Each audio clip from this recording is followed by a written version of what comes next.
भगवान की प्राप्ति के लिए अलग अलग रास्तों से चलते हैं। सभी का एक ही उद्देश्य है कि हम खुश रहें, सुखी रहें, आनंदित रहें। जीवन की कोई भी क्रिया हम जो है खुशी के लिए करते हैं। कोई भी क्रिया जीवन की खुशी के लिए करते हैं।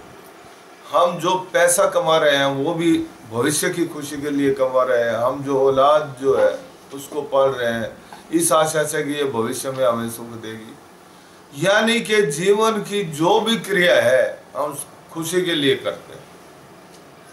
ऐसी कोई क्रिया नहीं है कि जो हम दुख के लिए करें। क्योंकि मनुष्य का मन जो है सुख में लगता है, सीधी बात है, दुख में लगता ही नहीं है। अब मनुष्य का मन सुख में लगता है तो मन जो है, इसका मतलब मन एक इंपॉर्टेंट चीज हुई। मन जो है क्या है? मन मनुष्य के पास एक महसूस करने की शक्ति है। मनुष्य का मन, बुद्धि, शरीर, तीन ये मुख्य स्रोत है। बुद्धि से निर्णय ठीक और गलत का करता है मनुष्य, मन से महसूस करता है और शरीर से क्रियाएं करता है। अब शरीर से जो क्रियाएं करता है वो कैसे करता है? गीता में भगवान कृष्ण कहते हैं कि पूर्व जन्म के कारण, पूर्व जन्म के कर्मों के कारण मैं जो है उनको वैसे ही गुण प्रदान कर देता हूं, उन जीवों को वैसे ही गुण प्रदान कर देता हूं। भगवान कृष्ण गीता में कहते हैं जो पिछले जन्म में हमने जो कर्म किए उनके हिसाब से हमें गुण मिल जाते हैं। गुण कौन से हैं? तीन गुण है। यही प्रकृति के अंदर है, यही हर मनुष्य के अंदर है, सत्य, रज और तम। पिछले कर्मों के आधार पर गुण की अधिकता और न्यूनता अलग अलग मनुष्यों में अलग प्रकार से होती है। इसीलिए सभी मनुष्यों का स्वभाव एक जैसा नहीं होता। गुणों के आधार पर मनुष्य क्रिया करता है, गुणों के आधार पर उसकी सोच है। जिस मनुष्य के अंदर तामसिक गुण है ज्यादा, वो लड़ाई झगड़े और दूसरों को दुख देता है। जिस मनुष्य में राजसिक है वो क्रियाओं के अंदर ज्यादा रहना पसंद करता है, और जिसमें सात्विक है, गुण ज्यादा है, वो लोगों के कल्याण के लिए, लोगों के सुख के लिए कार्य करता है। इसीलिए जो है रामराज के अंदर सतगुण का प्रधान प्रभाव जो है ज्यादा होता था। आज जो है कलयुग के अंदर मनुष्य का प्रभाव तामसिक और राजसिक गुण के कारण ज्यादा मनुष्य जो है जकड़ा हुआ है। क्योंकि मनुष्य जो है सोच जो है ना उसकी, वो सारी की सारी पैसे पर, अर्थ पर जो है आकर टिक गई है, अपने आप पर केंद्रित हो गई है। तो जिस तरह की सोच केंद्रित होती है उसी तरह का वो गुण उस पर प्रभावी हो जाता है। अब ध्यान के द्वारा अगर हम ध्यान करते हैं, ध्यान के द्वारा बहुत बढ़िया, जिस प्रकार खारे पानी को मीठा पानी आरओ से बनाया जा सकता है, उसी तरह ध्यान के द्वारा इन गुणों को जो है तामसिक राजसिक को सतगुण में परिवर्तित किया जा सकता है। और सतगुण के बाद जो है गुणों से पार होकर परमात्मा की शक्ति को प्राप्त किया जा सकता है। परमात्मा की शक्ति को प्राप्त कौन करेगा? मन। मन प्राप्त कर सकता है, मन महसूस करता है। क्यों? क्योंकि मन के द्वारा हम संसार में रहते हैं। संसार में हम मन के द्वारा रहते हैं। मन के द्वारा कैसे रहते हैं? मन हमारा 5 ज्ञान इंद्रिया और 5 कर्म इंद्रियों के द्वारा संसार में रहता है। जैसे मन ने बहुत कोई सुंदर दृश्य आंखों से देखा, अच्छा किसको लगा? मन का। कानों से कोई बहुत बढ़िया भजन सुना, अच्छा किसको लगा? मन को। कानों से कोई बहुत गंदी गालियां सुनी, बुरा किसको लगा? मन। बदन को बहुत अच्छी ठंडी ठंडी हवा लग रही है, अच्छा किसको लग रहा है? मन। और बदन को बहुत झुलसी हुई हवाएं लग रही है, बड़ी तपश की हवाएं लग रही है, तो बुरा किसको लगेगा? मन को।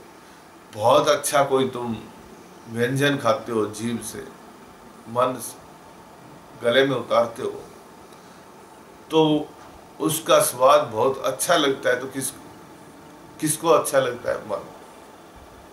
और बड़ी कड़वी चीजें खाते हो तो बुरा किसको लगता है?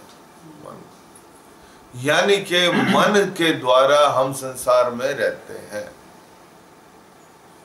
10 ज्ञान इंद्रिया जो है ये मन के संसार में रहने के द्वार हैं। कर्म इंद्रिया और ज्ञान इंद्रिया मिला के 10 संसार में रहने का द्वार है। अब मनुष्य को क्या करना है? मनुष्य को करना है कि जो सुप्रीम पावर है, आत्मा के रूप में हमारे अंदर समुद्र के रूप में विद्यमान जो शक्ति है, एनर्जी है, उसको अगर मन ग्रहण कर लेता है तो बहुत बड़ी मन के पास एक शक्ति आ जाती है।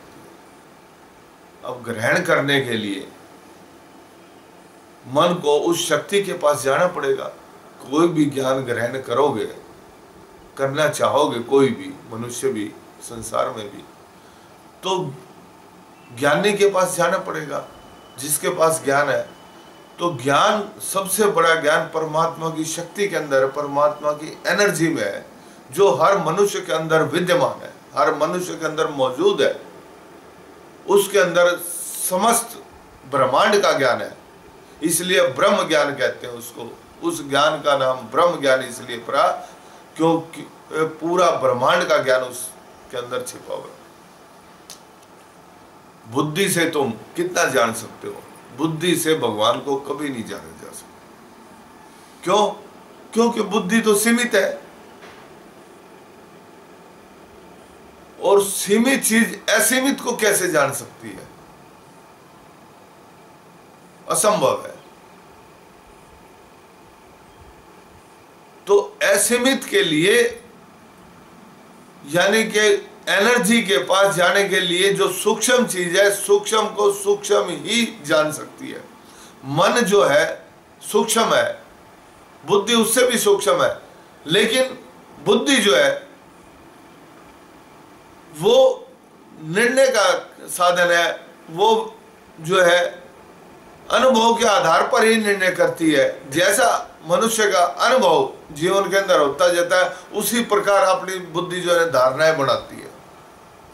यानी कि बुद्धि इंडिपेंडेंट जो है, अपना प्रभाव नहीं रखती कि अपना प्रभाव इंडिपेंडेंट अपना कोई डिसीजन दे सके, ऐसा बुद्धि जो है अलग से कोई डिसाइड नहीं करती। क्यों? क्योंकि मनुष्य का कर्मों का प्रभाव जैसा जैसा उसका अनुभव होता है, उसी के हिसाब से बुद्धि जो है ना डेवलप होती है। जब मनुष्य बच्चा पैदा होता है तो बुद्धि उसमें नाम मात्र की होती है। धीरे धीरे किसी विषय का ज्ञान लेने लगता है, बुद्धि उस विषय के अंदर डेवलप हो जाती है, दूसरे विषयों में नहीं होती। या यूं कहें कि जैसे जैसे बुद्धि पर प्रभाव पड़ते जाते हैं, कर्मों के, सोच के प्रभाव पड़ते जाते हैं, उस सोच के हिसाब से बुद्धि जो है धीरे धीरे डेवलप होती है, और उसी प्रकार के वो निर्णय। यानी एक तरह से कहें तो मैं तो यही कहूंगा कि बुद्धि भी जो है मन का ही एक हिस्सा है। मेरी मान्यता तो ये है, तो बुद्धि भी एक मन का हिस्सा है। बुद्धि, मन, अहम और बुद्धि, ये तीनों मन के ही पार्ट है। तो जैसे जैसे हम अपने मन को मजबूत बनाएंगे, तो सारी चीजें अपने आप ठीक होती जाएंगी, सारी चीज अपने आप व्यवस्थित होती जाएंगी। मन को मजबूत बनाने के लिए, मन को शक्तिशाली स्रोत के पास ले जाना पड़ेगा। स्रोत कहाँ है? मनुष्य के अंदर आत्मा के रूप में, समुद्र के रूप में विद्यमान है। अब कैसे ले जाएं? सवाल उठता है कि मन को ले कैसे जाएं? मन कोई ठोस वस्तु तो है नहीं, बांध के ले जाएंगे? नहीं, मन स्वयं ही चंचल है, इसका स्वभाव है। इसीलिए सब कहते हैं मन चंचल है। चंचल का मतलब चलते रहना इसका स्वभाव है। मन जो है एक सेकंड के लिए भी रुक नहीं सकता। जब मन रुक नहीं सकता तो क्या करें? मन का बड़ा मुश्किल है, करना कुछ नहीं है, केवल मात्र एक काम करना है कि मन को संसार में आने के लिए उसके दरवाजे बंद करने आपको। बस स्वभाव के कारण उसने चलना तो है ही, अब दरवाजे बंद कैसे करें? मैंने पहले ही बताया कि मन के 10 दरवाजे, 5 ज्ञान इंद्रियां, 5 कर्म इंद्रिय मनुष्य, जिनके द्वारा मन बाहर कार्य करता है, मन बाहर रहता है। अब जो है ज्ञान इंद्रिया और कर्म इंद्रियों को रोक कर, यानी कि एकांत में आंख बंद करके चुपचाप अंधेरे में तुम बैठ जाओगे तो मन की बाहर की गति जो है ना वो बंद हो गई। मन के बाहर के जाने के दरवाजे बंद हो गए। ठीक ऐसे ही जैसे किसी बच्चे को एक कमरे में रोकना है तो सारे के सारे दरवाजे बंद कर दो, बच्चा कमरे के अंदर ही रहेगा। और बच्चे का स्वभाव भी चंचल होता, घूमता, वो रोएगा, घूमेगा, कमरे के अंदर ही घूमेगा। इसी तरह मन का स्वभाव चंचल है। मन भी जो है क्या करेगा? जब बाहर के रास्ते उसके बंद हो जाएंगे, यानी एकांत में आंख बंद करे, कुछ सुनाई नहीं देगा, कुछ दिखाई नहीं देगा, कुछ स्वाद नहीं ले रहे, कोई चीज़ बाहर की छू नहीं रही आपको, तो इसका मतलब बाहर के सारे दरवाजे आपने मन के जाने के बंद कर दिए। और मन जो है अपने स्वभाव के कारण, चंचल स्वभाव होने के कारण मन जो है चलेगा। मन चलेगा कहाँ? मन जाएगा अंदर, अंदर की यात्रा पे चल पड़ेगा। पहले यात्रा करता था जागृत अवस्था में बाहर की, अब जागृत अवस्था में अंदर की यात्रा करता है। जागृत अवस्था में अंदर की यात्रा का नाम ध्यान है। मन की जागृत अवस्था की अंदर की यात्रा का नाम ध्यान है। जब जागृत अवस्था में मन अंदर जाएगा तो अंदर की चीजों का अनुभव करेगा, जो चीज आपके अंदर पड़ी है। और जागृत अवस्था में ही अनुभव हो सकता है, सुसुप्ति में तो हो नहीं सकता, सोई हुई अवस्था में तो किसी को अनुभव हो नहीं सकता। जागृत अवस्था में ही अंदर का अनुभव होगा। शक्ति का अनुभव होगा तो भी जागृत अवस्था में होगा। वैसे तो परमात्मा ने बड़ी अजीब चीज बनाई है, अजीब क्या कहोगे, बड़ी सुंदर चीज बनाई है। अब सारा दिन काम करते हैं, अपना कोई भी कार्य मनुष्य करता है, हार थक के शाम को जो है ना सो जाता है। अगर भगवान किसी की नींद छीन ले, किसी को नींद ना आए, तो उसका देखो उसका क्या हाल होता है, उसका बहुत बुरा हाल होता है। वो जो है मनुष्य अगले दिन काम करने के काबिल ही नहीं रह पाता। क्यों? चाहे उसको आप बढ़िया से बढ़िया खाना दो, बढ़िया से बढ़िया हलवे, बादाम, पिस्ते, कुछ भी बढ़िया से बढ़िया दो, लेकिन वो खा नहीं पाए। वो जो है उसको खाना अच्छा नहीं लगेगा। क्यों? क्योंकि उसको नींद आ रही है। नींद क्यों आ रही है? मन को शक्ति चाहिए। मन ने बाहर शक्ति खर्च कर दी। जब भी मन बाहर संसार के अंदर रहता है, संसार के अंदर मन अपनी शक्ति को खर्च करता है। यानी कि बाहर का संसार मन की शक्ति को खर्च करने का साधन हुआ। और मन जो है अब शक्ति लाए कहां से, कमाए कहां से, जिसके कारण कि अगले दिन खर्च करने के काबिल हो। अब वो जो है ना रात को जब मनुष्य सोता है तो मन जो है ना अंदर चला जाता है। ना उस वक्त बुद्धि काम करती, ना शरीर काम करता, ना आपकी कोई इंद्रियां काम करती, कोई भी चीज काम नहीं करती। तो यानी कि ये सोना भी एक छोटी अवस्था का ध्यान हुआ, लेकिन उसके अंदर जागृत अवस्था बनी नहीं रहती। लेकिन फिर भी मनुष्य को अंदर से जब बाहर से कट जाता है मन, तो मन क्या है कि सोती अवस्था में भी अंदर चला जाता है। जब कोई भी मनुष्य सो रहा होता है तो उसको ये अनुभव नहीं होता कि मैं सो रहा हूं। उठकर तो पता लगेगा कि मैं सो गया था, लेकिन किसी भी मनुष्य को ये पता नहीं लगता कि मुझे नींद कब आई। कोई भी नहीं बता सकता कि मुझे नींद कब आई। जब मनुष्य सो जाता है इसका मतलब बाहर के संसार से कट गया तो इसका मतलब उसका खर्चा खत्म हो गया बाहर का, यानी कि शक्ति को खर्च करने का खर्चा उसका खत्म हो गया। अब शक्ति लेने का टाइम है उसका। शक्ति लेगा कहां से? जहां अंदर आपके अंदर ब्रह्म रूप में परमात्मा की शक्ति जो विद्यमान है, मन क्या उसके अंदर जब आप सोते हो तो उसके अंदर चला जाता है। बुद्धि भी काम नहीं करती, बुद्धि को भी छोड़ देता है। तो मन जो है उसके शक्ति के पास जाकर शक्ति के अंदर विलीन हो जाता है। और सारी रात जब मनुष्य कोई भी सोया होता है, किसी भी मनुष्य को यह अभाव नहीं होता कि मैं स्त्री हूं या पुरुष हूं या कुछ भी, क्योंकि बुद्धि काम ही नहीं करती, कोई इंद्री काम नहीं करती, कोई ज्ञान इंद्री काम नहीं करती, कोई कर्म इंद्री काम नहीं करती, कोई इंद्री काम नहीं करती। तब मन जो है उस आत्म शक्ति को ग्रहण करता है, और जब पूरी मात्रा में ग्रहण कर लेता है, इतनी मात्रा में ग्रहण कर ले, अगले दिन काम चलाने के काबिल हो जाता है। तो अगले दिन जो है सुबह उठते ही एकदम मन फ्रेश होता है, और जो है अगले दिन की पिछले दिन वाली कोई चिंता फिक्र नहीं रहती उसे, और जो अगले दिन मनुष्य अपना दैनिक कार्य बड़े आराम से करता है। लेकिन यही काम अगर सोने ना दिया जाए तो बड़ा कठिन काम है। अगले दिन हो सकता है मनुष्य 1-2 दिन कर ले, लेकिन 4-5 दिन के बाद तो बड़ा मुश्किल है।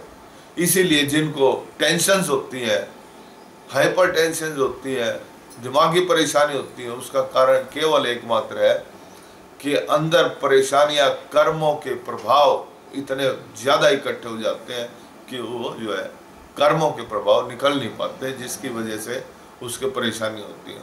क्यों? क्योंकि नेचर का एक नियम है, जो भी तुम करते हो, सोचते हो, समझते हो, जो भी एक्टिंग करते हो, देखते हो, कुछ भी कार्य सूक्ष्म या स्थूल रूप में जो भी तुम करते हो, उसकी हर सोच की और कार्य की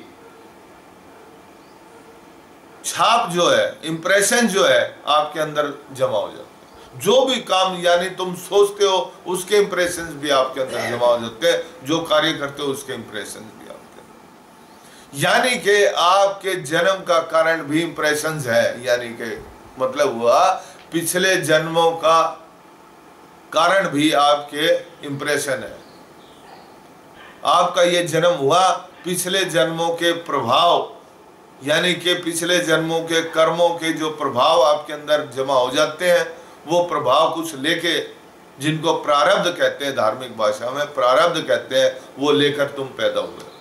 और जब वो लेकर पैदा हो गए तो उनके आधार पे तुम्हारा जीवन शुरू हो गया। लेकिन परमात्मा ने एक अजीब मनुष्य के साथ कर दिया कि फ्री विल दे दी, यहाँ काम करने की स्वतंत्रता मनुष्य को दे दी। बाकी किसी योनि में किसी भी योनि में किसी जीव को स्वतंत्रता नहीं है कर्म करने की, केवल मात्र मनुष्य योनि के अंदर काम करने की स्वतंत्रता परमात्मा ने जो है मनुष्य को दी है। इसीलिए परमात्मा की सर्वोत्तम कृति जो है मनुष्य है। परमात्मा ने मनुष्य को कर्म करने के लिए स्वतंत्र छोड़ दिया। मनुष्य कर्म करता गया, उसमें कर्म करते हुए कुछ स्वार्थ आ गया, कुछ और आ गया, कैसे ही आ गया। यानी कि जिस तरह का प्रभाव मनुष्य के अंदर पड़ता जाएगा उस तरह का जो है उसका जीवन उसी दिशा के अंदर बढ़ता जाएगा। यानी कि अगर आपने अपनी सोच को गलत कर लिया, मैं तो ये कहूँगा कि आपने अपनी सोच को भी गलत कर लिया तो आपका जीवन गलत दिशा में चला जाएगा।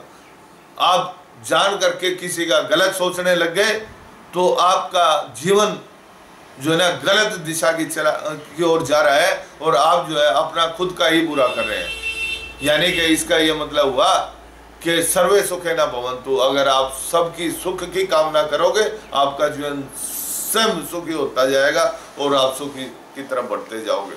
अब सुखी की तरफ बढ़ने का कारण मैंने बताया कि मन महसूस, सुख और दुख को महसूस करने का कारण क्या है? मन ही महसूस करता है। मैंने पहले बताया कि जो भी हम सोचते हैं, करते हैं, समझते हैं, इन सभी कर्मों की छाप हमारे अंदर, इंप्रेशंस, रिएक्शंस हमारे अंदर जमा हो जाते हैं। ठीक इसी तरह जमा होते हैं, थिकनेस बहुत गहरे जमा हो जाते हैं। हर मनुष्य के अंदर जीवात्मा है, आत्मा के रूप में एक समुद्र है जो शक्ति के रूप में विद्यमान है। अब उस शक्ति से मन का संपर्क करवाना है तो हम क्या करते हैं? हम साधन बताते हैं कि ध्यान पर बैठो। ध्यान पर बैठने का मतलब करना कुछ नहीं, केवल मात्र बैठना है, कुछ नहीं करना। कुछ नहीं करने का नाम ध्यान है। जब कुछ नहीं करते हो तो सब कुछ मिलता है, और जब सब कुछ पाने की कोशिश करते हो तो तुम्हारा कुछ ना कुछ चला जाता है, यानी तुम्हारी शक्ति चली जाती है। परमात्मा ने तुम्हें जन्म दिया है, परमात्मा ने तुम्हारी गारंटी ली है, तुम्हारे जीवन यापन की गारंटी ली है। मनुष्य का भ्रम है कि मैं कुछ नहीं करूंगा तो पाऊंगा।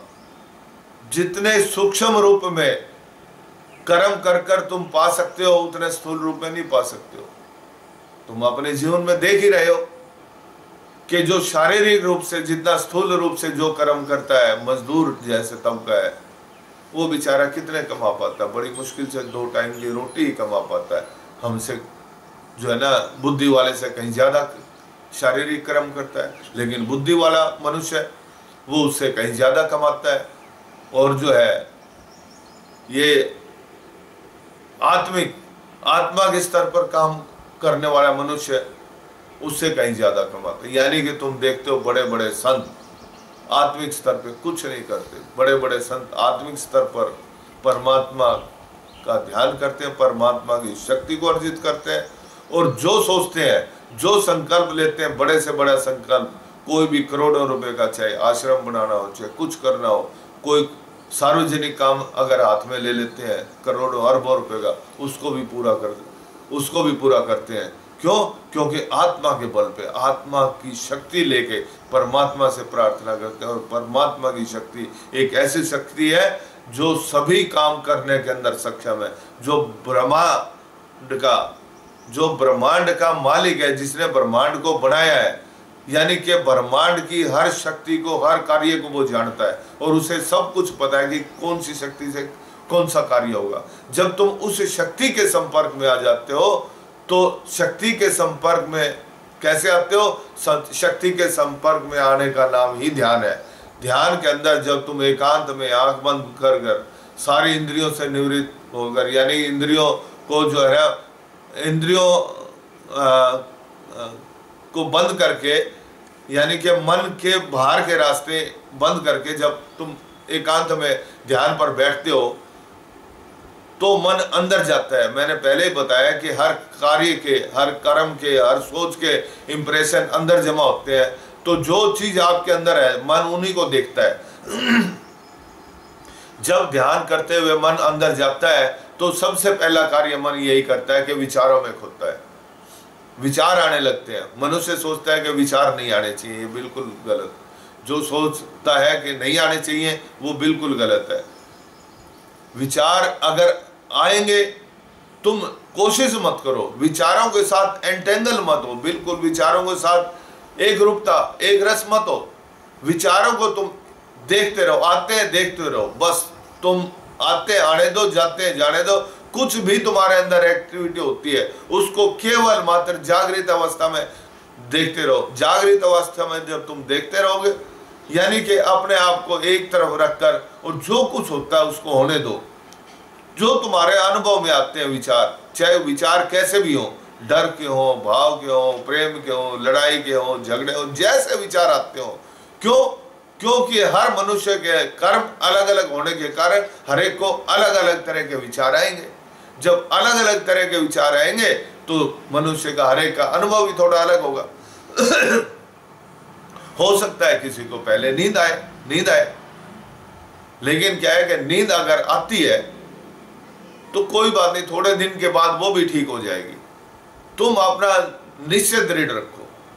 जब निश्चय दृढ़ रखोगे तो जिस रास्ते पर चलोगे वो उस रास्ते पर तुम्हें कामयाबी मिलेगी। अगर निश्चय दृढ़ नहीं होगा, समय फिक्स नहीं होगा, तुम समय पर नहीं बैठोगे, जैसे तुम्हारा खाने का समय फिक्स है सुबह 8 बजे या शाम को 8 बजे, दिन में 1 बजे, जैसे ही 1-2 बजते हैं तुम्हें भूख का एहसास होने लगती है, ठीक इसी तरह अगर तुम ध्यान का अपना समय फिक्स कर लोगे तो जैसे ही तुम्हें वो समय तुम्हारे नज़दीक आएगा तो तुम्हें जो है ना परमात्मा की शक्ति की भूख तुम्हारे अंदर जाग जाएगी और तुम जो है ना वो ध्यान पर बैठने के लिए जो है ना उत्साहित हो जाओगे। और जैसे ही ध्यान पर बैठोगे वही होगा कि मन अंदर जाएगा, अंदर जाते ही संस्कार जो आपके अंदर कर्मों के प्रभाव जमा है यानी कि विचारों के रूप में उभरेंगे, थकावट के रूप में अगर जमा है तो आपको नींद आएगी। अन्य कोई बीमारी आपके अंदर जमा है, मान लिया कोई पूर्व जन्म की बीमारी है, किसी को सर दर्द रहा है, किसी को कमर दर्द रहा है, किसी को गठिया रहा है, किसी को कुछ रहा है, तो हो सकता है उस बीमारी के सिम्टम भी आपके अंदर उभर जाए। तो लेकिन घबराने की जरूरत नहीं, वो टेम्परेरी है, वो निकलती हुई अवस्था है। समाप्ति हुई विचारों की समाप्ति हुई अवस्था जो है वो दुख देने वाली है। और निकलती हुई अवस्था यानी कि विचार जब समाप्त हैं तो इसका मतलब आपके जीवन के अंदर अंधेरा आने वाला है, और विचार जब निकलते हैं तो उजाला आने वाला है।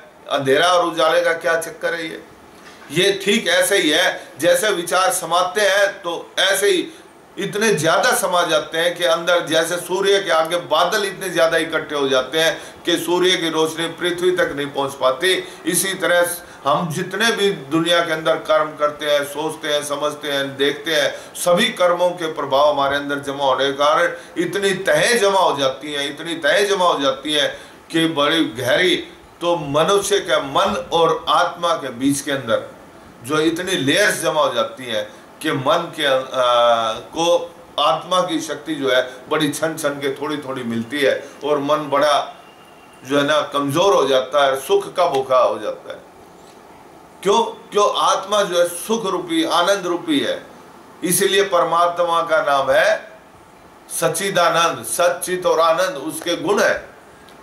ये गुण जो है मन को कम मिलने की वजह से मन जो है ना सुख का भूखा होने के कारण संसार में फिर जो है वस्तुओं के अंदर सुख ढूंढने लग जाता है, वस्तुओं के अंदर सुख ढूंढने लग, संसार के अंदर घुमाई करने लग जाता है। भाई कुछ यहाँ से इकट्ठा करूँ, कुछ प्रॉपर्टी हो, कुछ पैसा इकट्ठा कर लूँ, कुछ संबंधियों से संबंध बना लूँ।